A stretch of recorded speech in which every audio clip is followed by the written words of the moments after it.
Hello, so I'd like to welcome you again for our lectures. This is the third lecture in our guest lecture series. Yesterday we started the topic of Bayesian inference or generative inference in graphical models, and today we should continue in this topic, and we will introduce and talk about methods such as Laplace approximation and variational inference approximation. Yes. Thank you. So in this third lecture, we will have an introduction to these two methods for deterministic approximate inference in Bayesian machine learning: the Laplace approximation and the variational inference. In the previous lecture, we saw that inference was mainly the computation of conditional probabilities in probabilistic graphical models, and we saw that to compute those conditional probabilities, those posterior distributions, we had to do a lot of marginalizations, and the cost of those marginalizations was sometimes too expensive to be performed exactly, and we had to do some approximations. We can do some approximations at a lower computational cost. We had two options for doing these approximations. We could draw samples from the exact posterior distribution and then approximate the posterior using those samples. And another possibility is to choose a simple distribution, Q, that is going to approximate the exact posterior distribution. Then we try to make a Q, adjusting some of the parameters of this distribution to be as close as possible to the exact posterior. The methods variational inference and the Laplace approximation fall within this second category. They work by adjusting a simpler distribution to the exact posterior. So let's start by having an introduction to the Laplace approximation. The Laplace approximation is the simplest deterministic method for approximate inference, and this method can be applied to approximate the conditional distribution of a set of continuous random variables.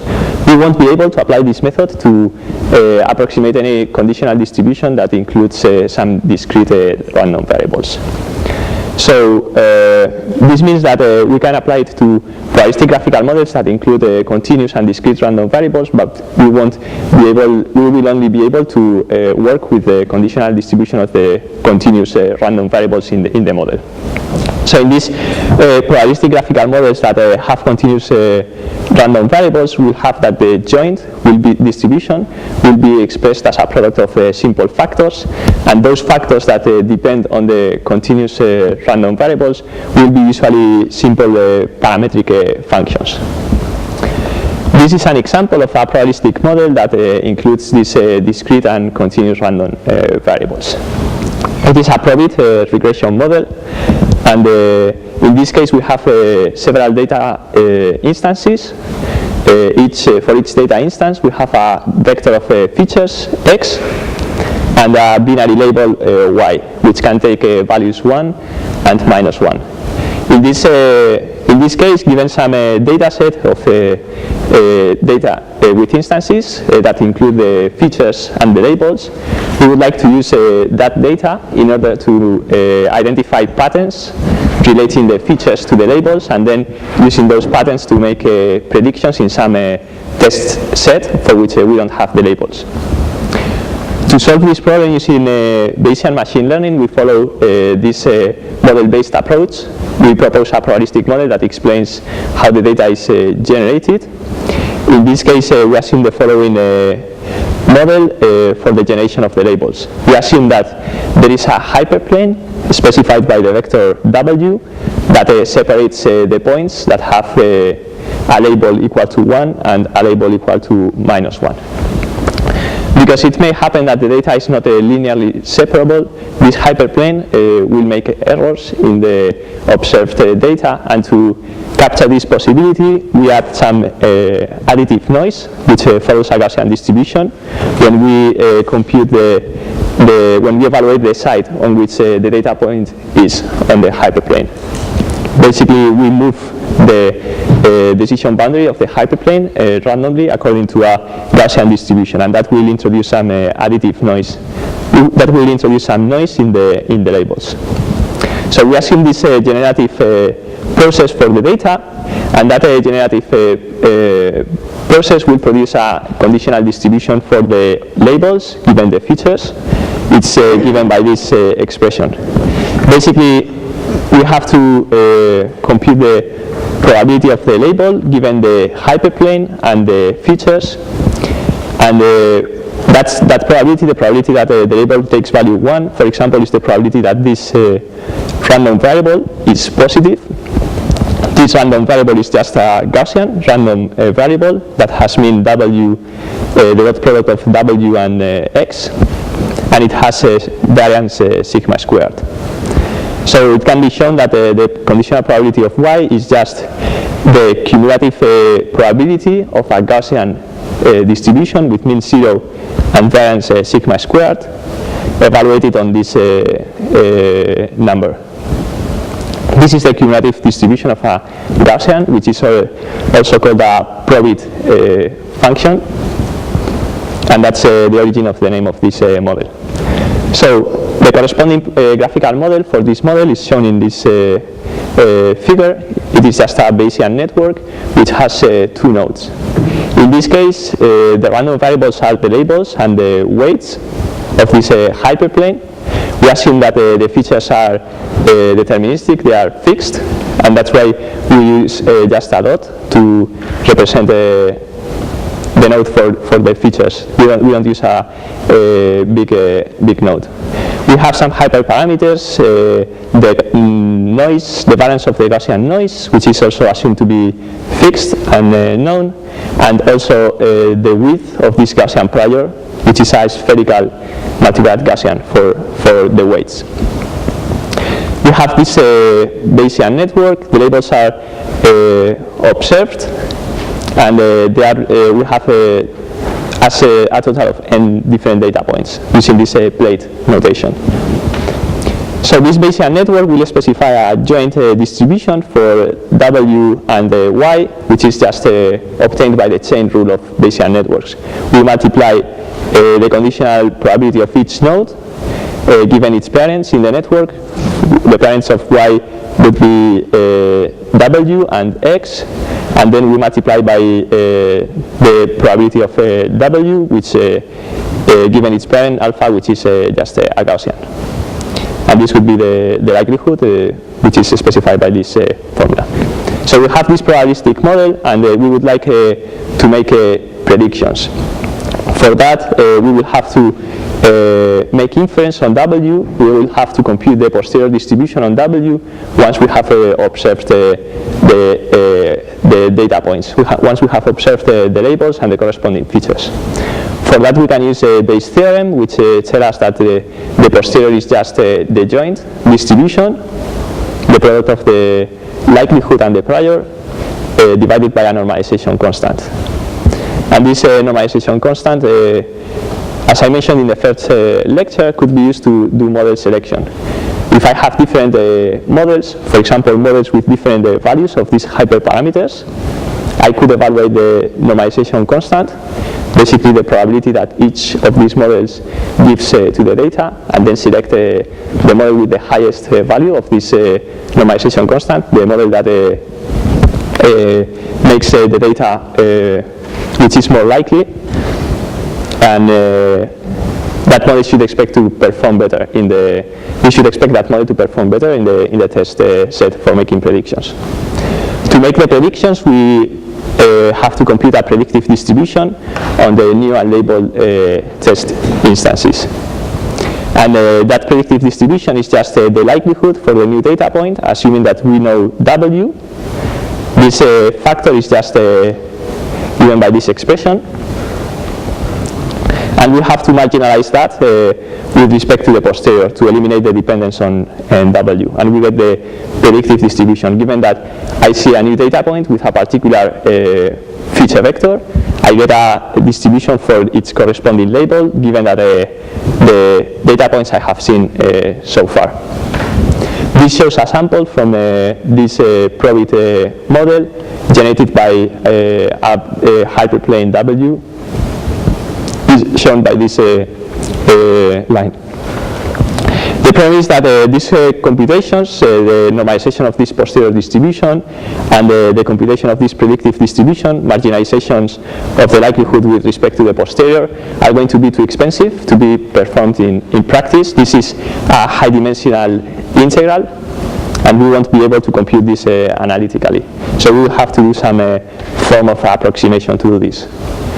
One possibility is to use this Laplace approximation, which is going to adjust a Gaussian distribution to the conditional distribution that we want to approximate. So in this case, we would like to approximate this posterior distribution with a Gaussian, which is a simple distribution which allows me very often to compute expectations exactly. So I should, if I use a Gaussian, I should be able to if I have a Gaussian approximation for this posterior distribution, I should be able to compute this integral very easily. So the idea is to find a Gaussian that best approximates this posterior distribution. And to do that, let's consider a simple univariate example. Let's assume that we have a posterior distribution for the variable Z, which is a scalar. This posterior distribution is going to be the joint as a function of Z, normalized. The posterior distribution is just the joint distribution for all the variables as a function of the variable of interest and normalized. So in this case, I assume I have the joint F for Z, and I normalize that distribution, and I want to approximate this with a Gaussian. In general, I won't be able to compute this normalization constant because it would require to integrate the posterior, which is going to be too expensive. So I have to basically find the best Gaussian approximation to this posterior, even though I don't know the normalization constant. To do this, we will follow the first steps. First, we will find a mode of the posterior distribution. I will find a point at which the posterior takes the largest value. Finding a mode of the posterior is the same as finding a mode of the joint because they are the same, just up to a normalization constant. So I will find a mode, a point in which the gradient of the joint distribution is 0. And I can use any optimization algorithm for doing this. Maybe I can find the mode analytically, or maybe I have to use some numerical optimization method for doing this. Then once I have the mode, what we are going to do is a quadratic approximation to the logarithm of the joint at that mode. Basically, we do a Taylor expansion of the logarithm of the joint, centered at the mode. That Taylor expansion is given by this expression. I have the log of the joint at a particular point is the log of the joint at the mode. Then I would have a first order term in the Taylor expansion that would be multiplied by the gradient. But the gradient is at the mode is 0, so I don't have that term in the Taylor expansion. And then I have a second term, a second order term that depends on the second derivative of the log of the joint. So this is a quadratic function, and if I take the exponential to obtain the joint instead of the log of the joint, I get a Gaussian distribution. A Gaussian distribution, the logarithm of a Gaussian is just a quadratic function. So this Taylor approximation is a quadratic function. I take the exponential and we'll get a Gaussian function. So I will basically be approximating the joint distribution as a function of the variable of interest with a Gaussian which is not going to be normalized. This Gaussian is going to have a mean equal to the value at which I found the mode, set 0, and it's going to have a variance equal to minus 1 over minus the second derivative of the function. This is the normalized Gaussian, but to get the normalization constant, I only have to integrate this thing. When I integrate this, I get the value of f at the mode. This is just a constant. And I have to integrate this exponential function, which is just an unnormalized Gaussian. And the normalization constant of a Gaussian is just square root of 2 pi times its variance, which is 1 over a. So basically I have this Gaussian approximation to a normalized Gaussian approximation to the joint, which gives me a Gaussian approximation to the posterior distribution. The posterior distribution is just the normalized version of the joint. And this Gaussian will have mean the mode, and the variance is going to be 1 over minus the second derivative of the log of the joint. This Gaussian approximation will be only defined if the variance is positive. This means that we must do the approximation at a local maximum of the logarithm of the joint, and the second derivative must be negative at that point. We can do this, the same thing in a multivariate case. In this case, the only difference is that we do a multivariate Taylor expansion of the logarithm of the joint at a point, and I get the first order term is the first term in this Taylor expansion is just the log of the joint at the mode, and then I get a second order term that depends on the Hessian minus the Hessian of the log of the joint at the mode. So this is going to be a matrix,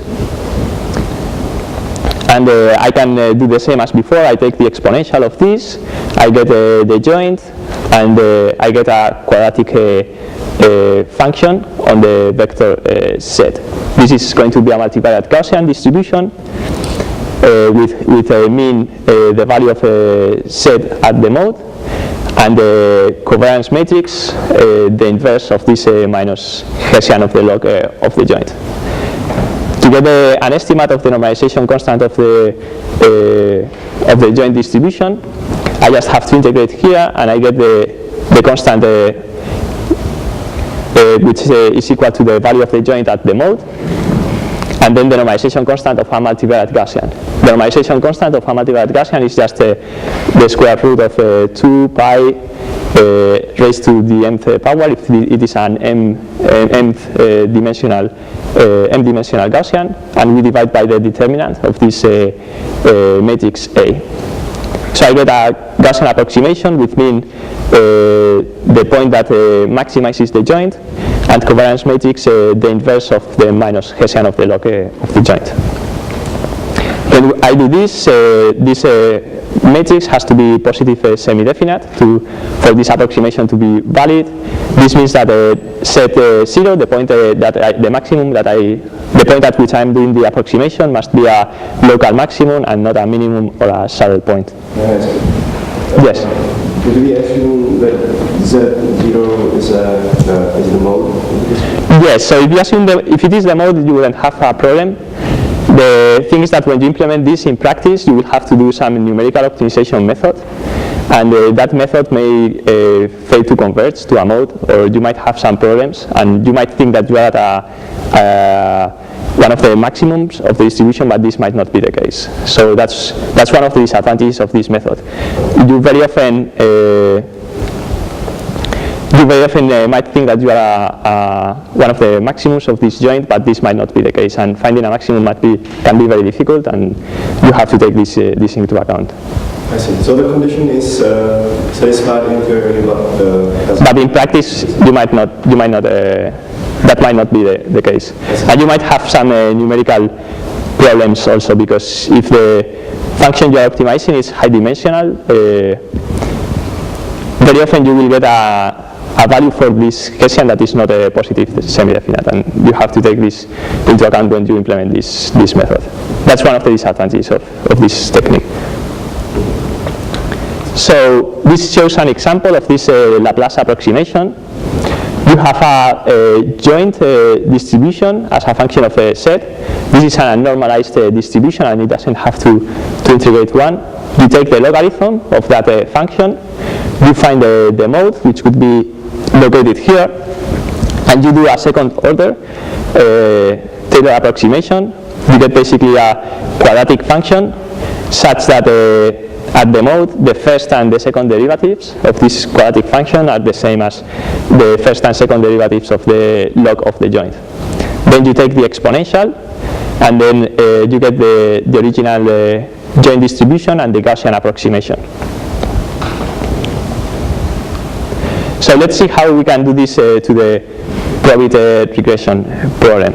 In that problem, we can represent the posterior distribution as a joint distribution, which should be normalized. The log of this joint is just the log of the likelihood plus the log of the prior, and we can write this as this expression. Basically, we have that the joint is just the product of these two of these factors. When I take the logarithm, I get the sum of these probit functions, and then a sum of the Gaussian, the log of this Gaussian. I get a sum of the log of the probits and a sum of the log of the Gaussian, which is this. I have the sum of the log of the probits and then a sum of the log of the Gaussian. I'm assuming that the hyperparameters take value 1. So in this case, this is the cumulative distribution function of a standard Gaussian. And I have to find a maximum of this function, which can be done using any method. Newton-Raphson, for example, or quasi-Newton methods to find the maximum of this function. Then I compute the Hessian at the mode. The Hessian is the negative Hessian of the log joint at the mode, and it can be shown that it is equal to this expression. You just have to take derivatives of this log joint, and you get basically a matrix that has this form. Once we have A and the mode W, I can approximate the posterior with a Gaussian with a mean equal to the value of W at which I found the mode, and covariance matrix the inverse of this matrix A. And the normalization constant would be given by this expression. So I can also use this Gaussian approximation to make predictions. Basically, I have the predictive distribution, which was given by this expression. It was the integral of the likelihood, which is this formula, times the exact posterior. What I'm going to do is replace the exact posterior with the Gaussian approximation. So that's what I am doing here. I replace the exact posterior with my Gaussian approximation, and I have to solve this integral. This integral, in practice, it's easy to solve. It's just an integral of Gaussian functions. This is the cumulative function of a Gaussian, and this is another Gaussian. The cumulative function of the Gaussian can be represented as another integral. So I would basically have the integral of the product of two Gaussians, which is again a Gaussian, and it's easy to do in practice. The result is just the probit function evaluated on this expression. Basically, this is the predictive mean for the value of W and X. I multiply it by the label, and I scale it by some factor that depends on the variance of the predictions.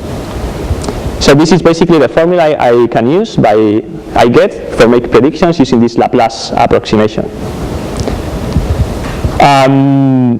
We can then plot the predictive distribution. Given this data, I generated some sample from this probit model.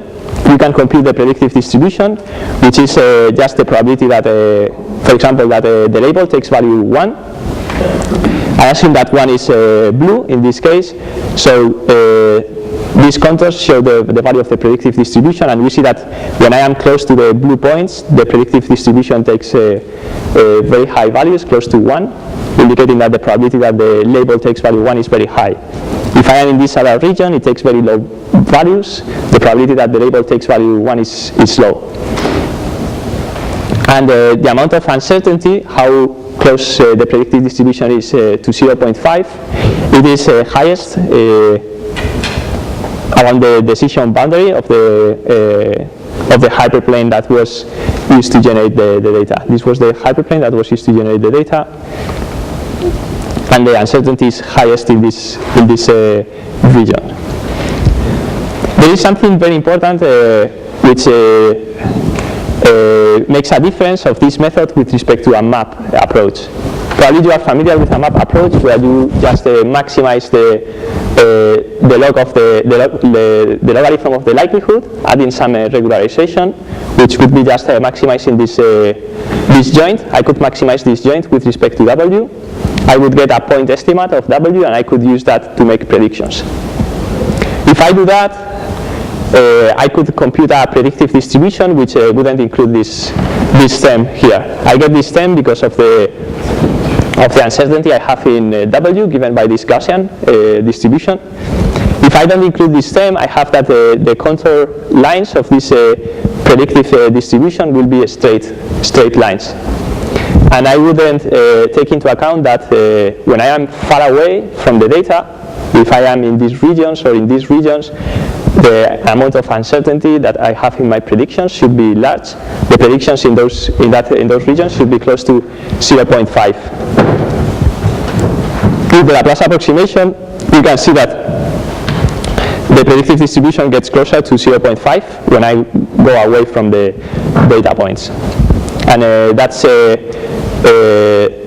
significant difference with respect to a map approach. Okay, so some final considerations of this Laplace approximation.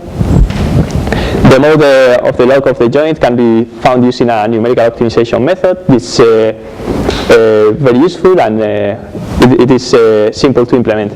The Hessian can even be approximated using finite differences. Maybe the compilation of the Hessian can be very difficult to obtain. I only have, if I can evaluate the gradient, I can take finite difference of this gradient and approximate the Hessian. It it turns out that many posterior distributions can be multimodal. This means that when I run my optimization method to find a mode, I might end up finding different modes, and each of these modes might lead to a different Laplace approximation depending on the mode that I find. In many other cases, it turns out that the posterior distribution will converge to a Gaussian as I have more and more data points. In this case, because the posterior will converge to a Gaussian, the Laplace approximation will become better and better as we have more data points. A disadvantage of this method is that it is only applicable to approximate the posterior distribution of continuous random variables, and only focuses around the mode and might fail other properties of the distribution. So if we see the approximation, that the approximation is basically given just by the form of the log joint at the mode, it basically any other properties like this larger tail of this distribution in this area is completely ignored. We only focus on the form of the joint at the mode. We don't need to know the normalization constant, and this method gives us an estimate of this normalization constant. That normalization constant could be used that estimate of the normalization constant could be used to do model selection. So if I do my Laplace approximation and I get an estimate like this of the normalization constant, I could use that estimate to choose different values of the hyperparameters. Each value of the hyperparameter, these hyperparameters, alpha and sigma, I could have a collection of different models, each one with a different value of these hyperparameters. I could run the Laplace approximation for each model, evaluate an estimate of the normalization constant, the probability that each model gives to the data, and then select the model that maximizes this quantity. And one of the characteristics of this method, yes, you have a question? Yeah, do you definition that? Sorry? Go to finish the slide. Okay, so one characteristic of this method is that it depends on the basis that I'm using to represent the random variables. If I do a change of variables, the Laplace approximation that I will obtain will be different. And this might be a good thing and a bad thing. A good thing is that I can find a transformation that makes the joint look Gaussian, and in that case the Laplace approximation will be very accurate in that case. And the bad thing is that that affects the estimates of the normalization constant and of the uncertainty of this. It will affect the estimates of the normalization constant. Yeah, so do you want to ask a question? To ask one thing. You mentioned on the slide 9 that uncertainty is higher near the decision boundary and progressively decreases when we move away from it. Yes. Well, why I'm wondering, because you fixed actually sigma, right? So, yes, sigma is fixed. So basically you fixed the uncertainty into prediction y. So the thing is that if the decision boundary would be here, and if you go away, you are more confident that the class should be 1 in this case. So the uncertainty decreases in that case. The predictive distribution goes away from 0.5. Even if the sigma is fixed? Yeah, even if sigma is fixed. Yeah, that doesn't depend on sigma. So the important thing is that the uncertainty decreases if I go away. That makes sense because this is a linear model. So if I am far away from the boundary, and all the possible mispredictions are originated by the additive Gaussian noise, and this is only noise which is present in the decision boundary, and far away from the decision boundary I shouldn't have any noise, and that's why uncertainty decreases in that case. And the important thing is that if you go away from the data, like to those regions, the uncertainty increases. Okay, so this was the Laplace approximation. We will see another technique that will allow us also to find a deterministic approximation to the posterior, which is called the variational inference. The name variational inference takes its name from the calculus of variations, which allows us to optimize functionals with respect to functions. With the standard calculus, we can optimize functions with respect to the value of some random of some variable. And with the calculus of variations, we can optimize a functional, which is a functional can be understood as something that receives as input a function and outputs a scalar. In our case, we will be using functionals that measure the quality of a particular, how close a particular distribution is to the exact posterior. And we will be optimizing those functionals to find the best approximation to the posterior. So this method variational inference has an advantage with respect to the Laplace approximation, and it's that we can apply it to approximate the posterior distribution of both continuous and discrete variables. It will give us an approximation of the posterior and its normalization constant. And it is based on the following decomposition. Basically, let's assume that we are interested in finding the posterior of a variable set, of a vector of variables set, given some observed variables E. That is just the ratio of the joint of set and E divided by the normalization constant. The variational inference is based on the following decomposition of the logarithm of the normalization constant. It can be shown that the logarithm of the normalization constant can be expressed as the sum of a lower bound on this logarithm of the normalization constant plus the Kullback-Leibler divergence of an approximation to the posterior Q and the exact posterior. So let's see this in detail. The lower bound also depends on Q. Let's see this in detail. Basically, the Kullback-Leibler divergence is given by this expression. I'm assuming that the variables set is discrete in this case, but if it was continuous, I would have integrals in this case. So, and the same would be satisfied. So the Kullback-Leibler divergence is a distance between two distribution functions. It is a function that basically receives as input these two distributions and generates a scalar. It is a functional that receives as input these two distributions and produces as output a real number that is going to be positive if the two distributions are different and 0 if the two distributions are the same. So it is a distance between distributions. And it's given by this expression. It is basically the expectation with respect to the first distribution of the log of the ratio of the two distributions.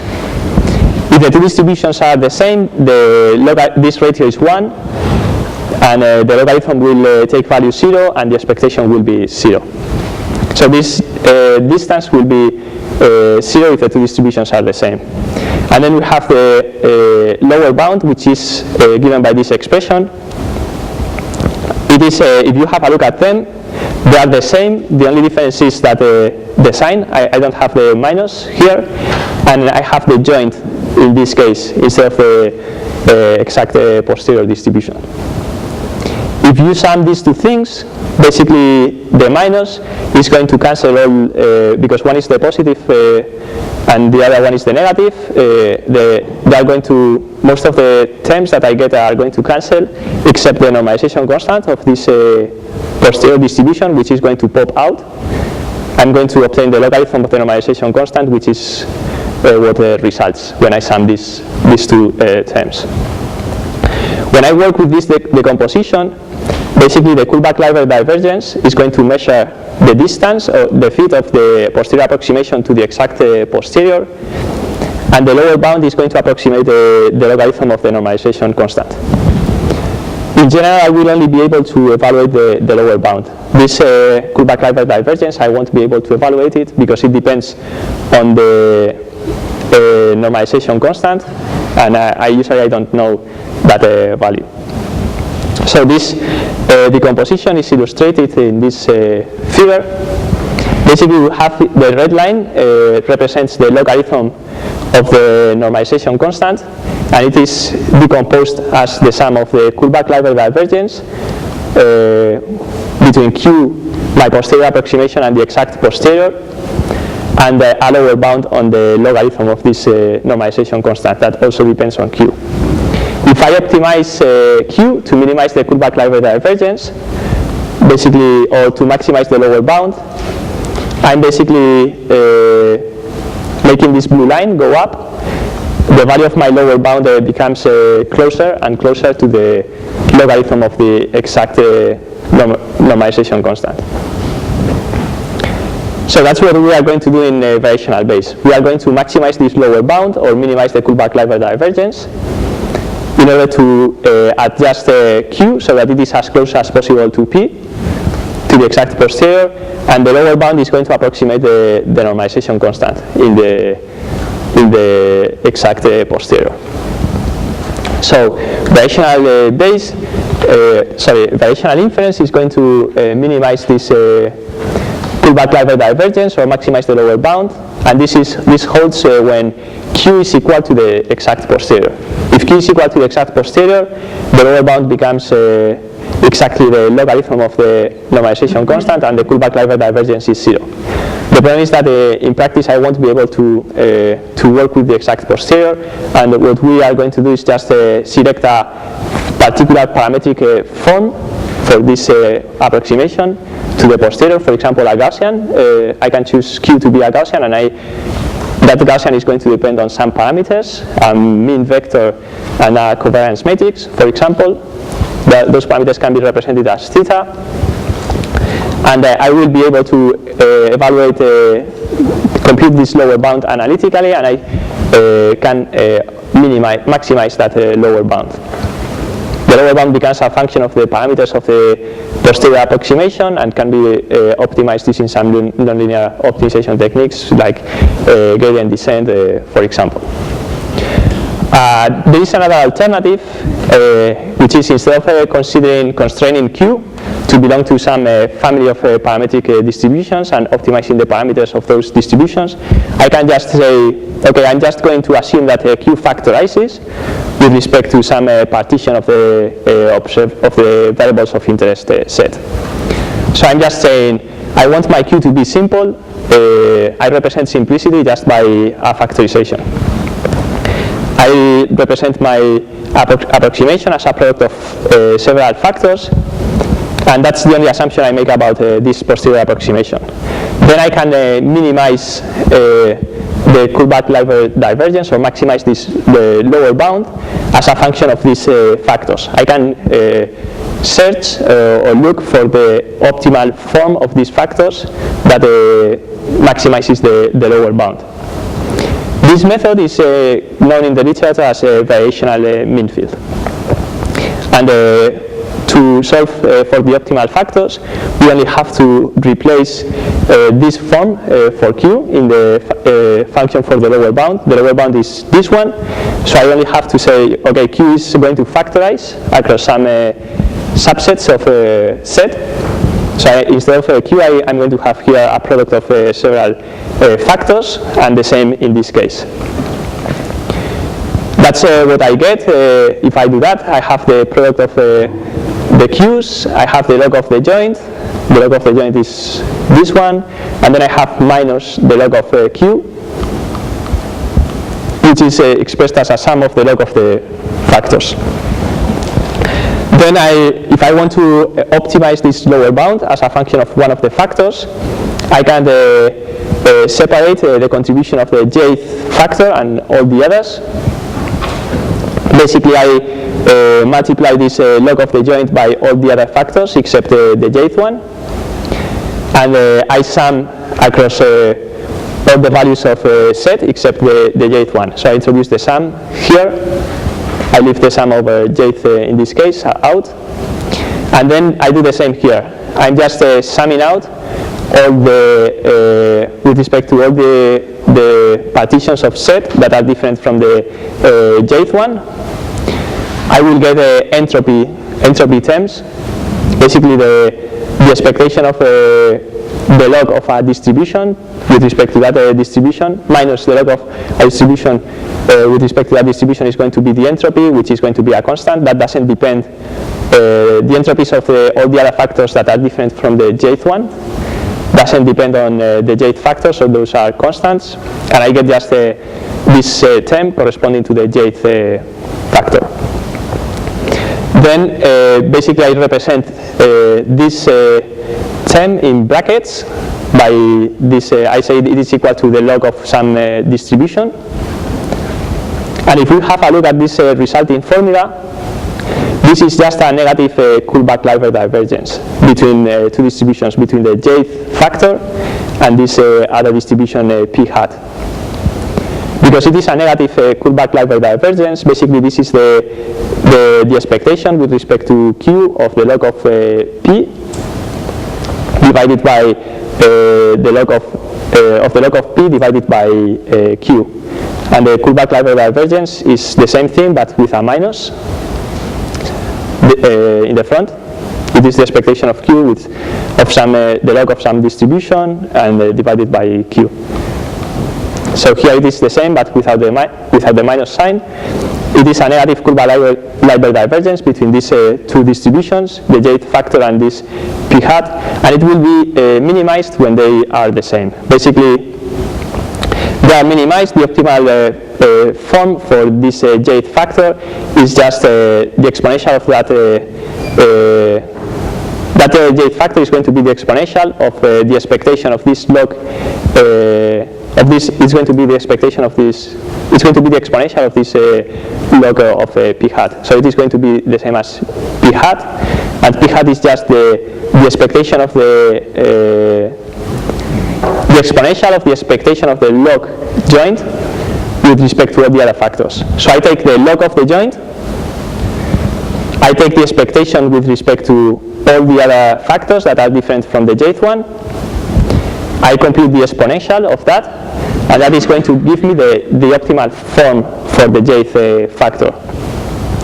So to optimize these factors, I only have to iterate through all the factors from 1 to m, updating each factor according to this expression, and I will be maximizing this lower bound. So yeah, let's see some final properties of this variational approximation, because the variational inference is minimizing this Kullback-Leibler divergence. We have that the form of the Kullback-Leibler divergence is just basically an expectation with respect to my approximation of the log of some ratio. The log of this ratio is going to represent the error in the approximation. Basically, this log is going to be different from 0 if q is different from p. And I am taking the expectations of that error with respect to q. This means that when I use a variational inference, I will try to reduce the error in those regions in which my approximation is large. So basically, if my approximation is, I only care about the error in those regions where my approximation is large. In this case, I have an exact posterior, which is a two-dimensional Gaussian with a particular correlation, so it is not a spherical, and I am approximating it with a spherical Gaussian. The solution given by variational inference is going to focus on the mode. In those regions, it's going to focus on those regions in which the exact posterior takes values which are large, and my approximation is going to take large values in that region, and in the other regions it will generally take low values. The reason for that is that where my approximation takes low values, I don't care about the error in those regions, because the error is weighted by my approximation. So in this case, I am minimizing the error in this region where the exact posterior takes large values, and where my approximation takes low values, I don't care much about the error. Because of this, when I minimize this Kullback-Leibler divergence with respect to Q, I will favor to solutions in which take high values, where the exact posterior takes high values, but it will ignore other regions in which the approximation takes low values. So This means that if I have several modes in the joint distribution, when I do variational inference, I will focus usually on only one of the modes, and I can ignore the rest because my approximation takes low values in those regions, and I don't care much about the error. So if I have several modes, I will usually end up approximating one of the modes. In general, the optimization problem, this problem of minimizing the Kullback-Leibler divergence, is not convex and can have multiple solutions. As in this case, I can end up approximating one of the modes or the other. Okay, I'm going to skip this example.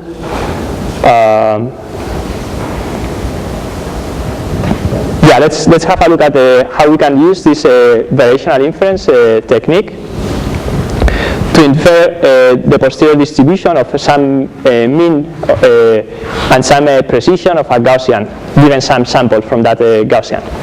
And we are going to use a mean field in this example. So we have a sample from a Gaussian with a particular mean and a precision. The precision is just the inverse variance of that Gaussian. The graphical model is this. I have the mean and the precision, which are not observed. And each data point depends on that mean and that precision, and we have a total of n data points. This should be tau. So in this model, I can write the log of the likelihood. The log of the likelihood is just the likelihood is Gaussian because the data points are Gaussian. The log of the likelihood is going to be the log of a Gaussian distribution with a product of Gaussians. I'm going to have a Gaussian for each data point. So the log of the likelihood is just a sum of the log of several Gaussians. Each Gaussian is centered at has been mu, and it is evaluated on a particular data point. It has inverse variance tau, and this is just the normalization constant of the Gaussian. It is the normalization constant is the square root of 2 pi times the variance, and the logarithm is just this 2 pi times the variance, which is the inverse of the precision. I can rearrange things which are going to simplify the computations later. So I'm just interested in the terms that depend on tau and mu, because those are the variables I'm interested in, and the rest are constants. I can express this sum of squares by this expression, just mu minus the empirical mean, the squared difference between mu and the empirical mean, and some other constant s. That is multiplied by tau, and I have a logarithm of tau. Okay, this is the log of the joint, the log of the likelihood, and I will select the priors for mu and tau. To simplify things, I will choose very simple priors in this case, so that the things get simple. I will choose a constant prior for mu. This is a degenerate prior, but it won't affect the results. So the prior for mu, I assume it is uniform and constant, and the prior for tau is just 1 over tau. These are the factors I will be multiplying the likelihood by. So I have the log of the joint, in this case is going to be this, plus the log of these two things. I'm going to do mean field in this case. In mean field, I'm just going to assume that my approximation is going to factorize across mu and tau. So this is the only assumption I'm going to make about my posterior approximation, and I can solve for the optimal factors using the rules I showed before. Basically, the optimal factor, the logarithm of the optimal factor, is the expectation of the log of the joint with respect to the other factors. And I have here that the optimal the optimal factor for mu is just the expectation of the log of the joint with respect to the other factor, And the optimal factor for tau is going to be the expectation of the log of the joint with respect to the other factor. So let's have a look at this. To get the form for mu, I have to take the expectation of this with respect to tau and evaluate that as a function of mu. And I see that mu only appears here, which is a quadratic term. The expectation of tau is going to be some constant, and the expectation of the log of tau is going to be some other constant. This means that basically when I take the expectation of the log of the joint with respect to tau, I get a quadratic function in mu, and a quadratic function in mu is just going to be a Gaussian. The log of some distribution, which is a quadratic function, is a Gaussian distribution. So I just have to, I know that Q mu is going to be Gaussian, and I only have to find the mean and the variance of that Gaussian. And the mean and the variance is just given, the mean is the factor the term that appears in the square. It is going to be empirical mean in this case. And the variance is going to be the factor dividing that square. In this case it would be, the variance would be 1 over n times 1 over tau. So I just have to map this to a Gaussian. So this means that basically the form for Q mu is going to be a Gaussian, whose mean is the empirical mean, because the empirical mean appears in this square. I have the difference of mu and the empirical mean in the square. And then I have the inverse variance of this function, which is going to be n times the expectation of tau, which is this factor that I have here multiplying the minus 1/2 of the square. So this is the expectation of tau, because I am taking the expectation with respect to q tau times n. So I have the update for the inverse variance, which is for this Gaussian approximation. So basically the optimal form for this factor is a Gaussian, whose mean is the empirical mean, and the variance is given by this expression. That depends on the form of q tau. We can do the same for q tau. We can solve for that factor by just taking the expectation of this log of the joint with respect to mu. If I do that, I basically get a log of tau times minus tau some constant. And it turns out that that's the logarithm of a gamma distribution. A gamma distribution is, in the first lecture I mentioned this Wishart distribution. The gamma is just a one-dimensional Wishart distribution. And the logarithm of a gamma has a factor, has a term that is the log of tau, and has another term that is minus 1 constant times tau, which is the same thing I get here. This tells me that the optimal form for Q is a gamma distribution with some parameters A and B, and I can solve for those parameters by just matching the log of this with this expression. And it's easy to show that the parameters A and B have to take this form. So basically we see that each factor Q mu depends on the other factor, the parameters of this factor depend on the other factor, and the parameters of this other factor, Q tau, depend on the parameters of the other one. So I will be updating iteratively each of these factors one after the other until convergence, and by doing that I will be maximizing this lower bound. This is shown in this example. Basically the blue, the green contour plot shows the exact posterior, and this is the product of the two factors, the Gaussian and the gamma factor, and I iteratively update each of these factors. This shows the first iteration, the second, the third, and once it has converged, I get an approximate distribution, which is shown in red, that approximates the exact posterior. And this distribution factorizes as the product of a Gaussian and a gamma. Okay. Yes. So is it the form of the Q mu and Q tau that gives you the permission to do this optimization, that it's convex?